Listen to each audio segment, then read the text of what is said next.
Hey, I'm Pastor Josiah Black here at First Baptist Church Peru, and this is our ongoing study of the book of Micah. And today we're going to be looking at Micah chapter 6, and we'll be looking specifically at verses 6 through 8. Now, I do want to give you a heads up. We're doing 6 through 8 this week.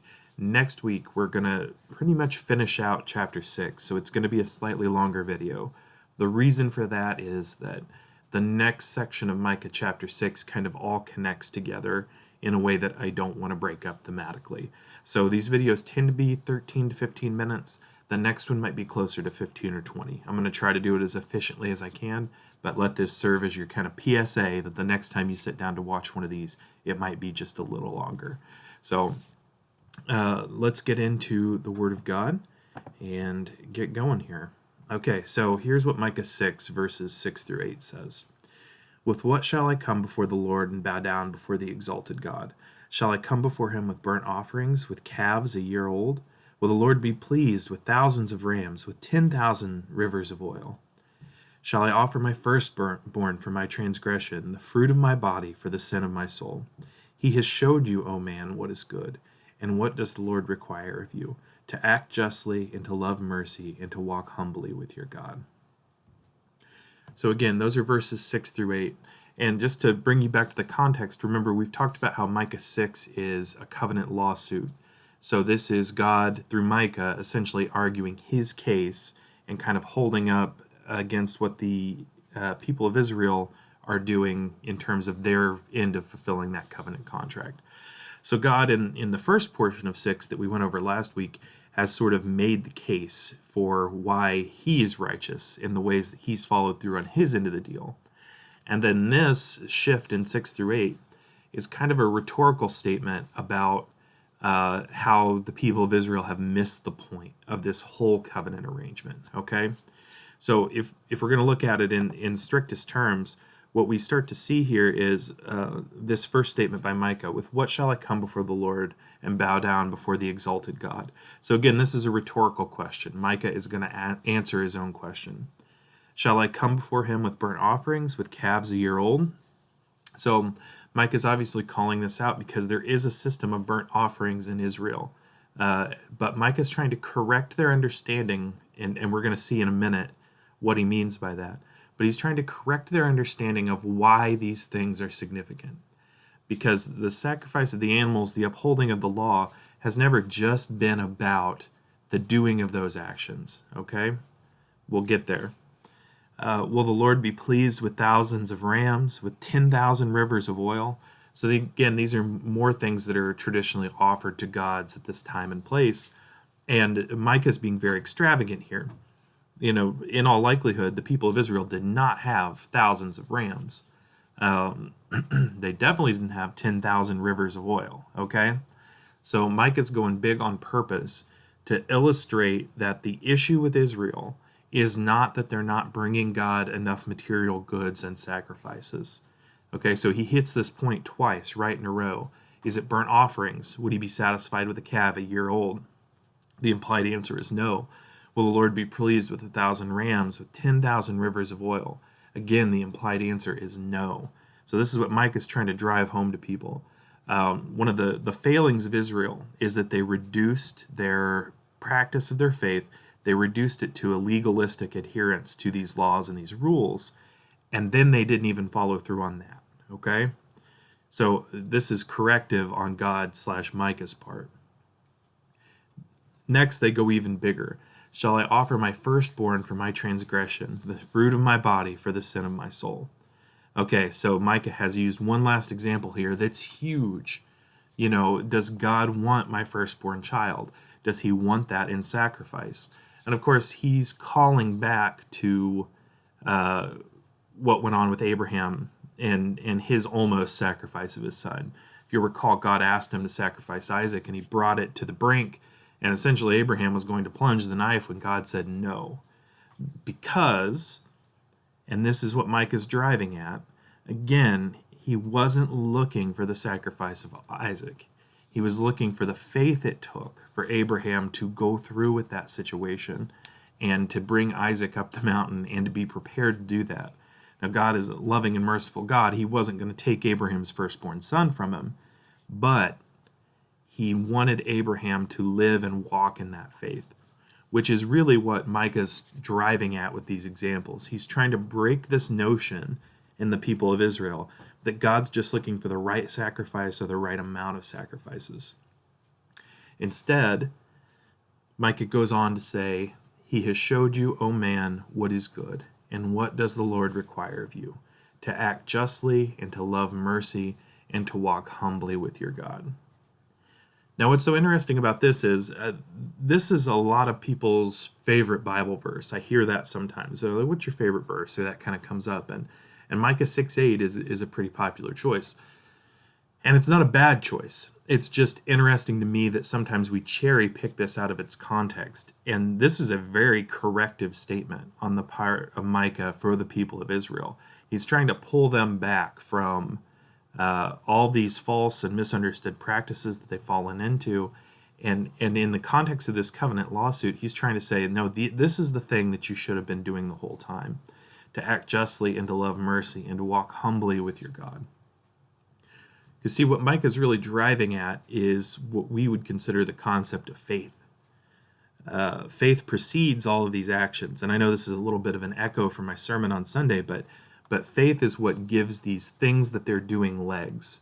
And in turn, in the adherence and the faithfulness in practicing the things God has asked them to do, that helps them to grow their faith. But what has happened here for Judah is that they've divorced faith entirely from the practice of their religion. And that's one of the reasons they find themselves in such a tough predicament. So within the context of our covenant lawsuit here, Micah is essentially saying, you have not held up your end because you have not understood your end. You have not understood what goes on for this.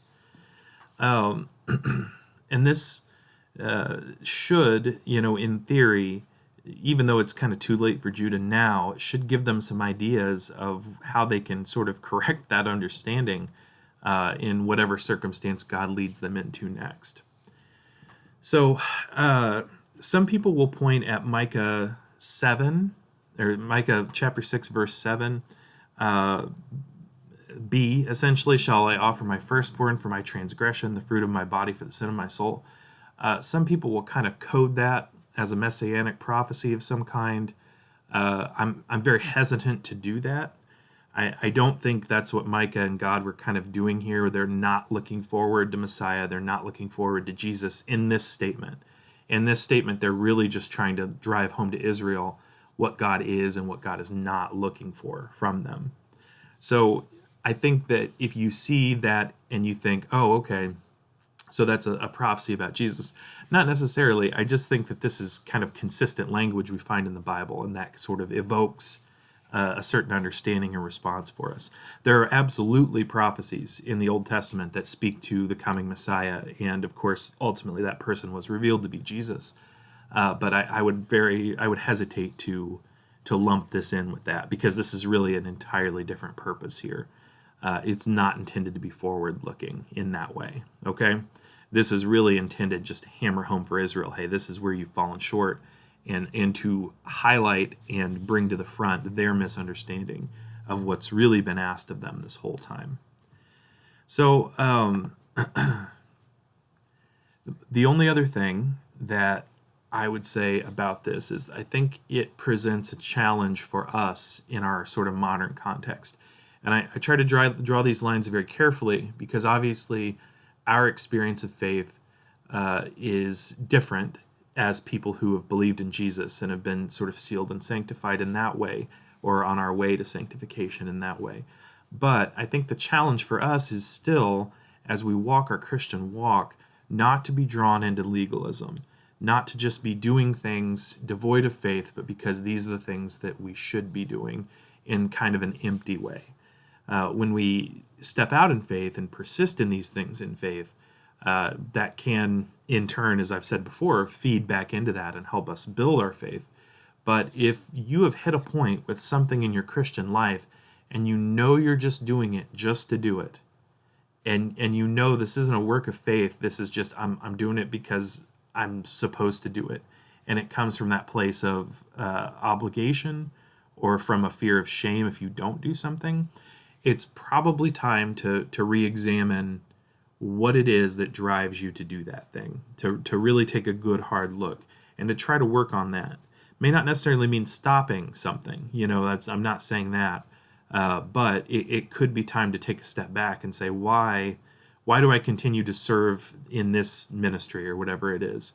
If I don't feel I'm stepping out in faith, I'm only stepping out in obligation because I'll feel guilty if I don't. That's not the foundation that we want, okay? So that should be a challenge to us to examine what our motives are, examine what's at the heart of the practice of our religion. Because there's nothing wrong with practicing religion, with doing things that are ritualistic or intentional or repetitive. That can be good and healthy, but we have to have the right base. So I would encourage you, in light of Micah chapter 6, verses 6 through 8, to consider your own base and to think about, what is the foundation for some of the things that I'm doing in faith. Of course, for Judah, as we sort of said, this is too late. It comes in the middle of this kind of covenant lawsuit. We don't have to live in fear of that anymore. We don't have to live in fear of God calling us to account, because we know that Jesus, in his life, death, and resurrection, essentially stepped down and fulfilled our covenant obligations for us and redeemed us in that way. And in doing so, ushered in a new covenant, this covenant of grace that we talk about sometimes. So that's kind of, our experience here is different, but we've still got things to learn. So I hope this has been edifying. I hope that you maybe understand the context of Micah 6 through 8 a little bit more now. And what we're going to get into then next week, when I said it's going to be a little longer, is we're really going to look all the way from 9 to 16. And this is essentially, just to let you know what we're going into, 9 through 16 is essentially God's sentencing on the other side of this covenant lawsuit. So we've seen here that Judah has been found wanting in their end of the covenant fulfillment, and so the natural progression of this covenant lawsuit is that God is now going to pronounce a sentence. There's going to be a penalty. There's going to be struggle as a result of their failure to uphold their end. But God isn't done with Judah. God's not done with the people of Israel. That's not going to happen, but there are going to be some rough roads ahead. So thanks for joining. Again, we'll be back next week, slightly longer video to cover the rest of Micah 6. And thank you for joining us, and I will talk to you soon. All right, bye.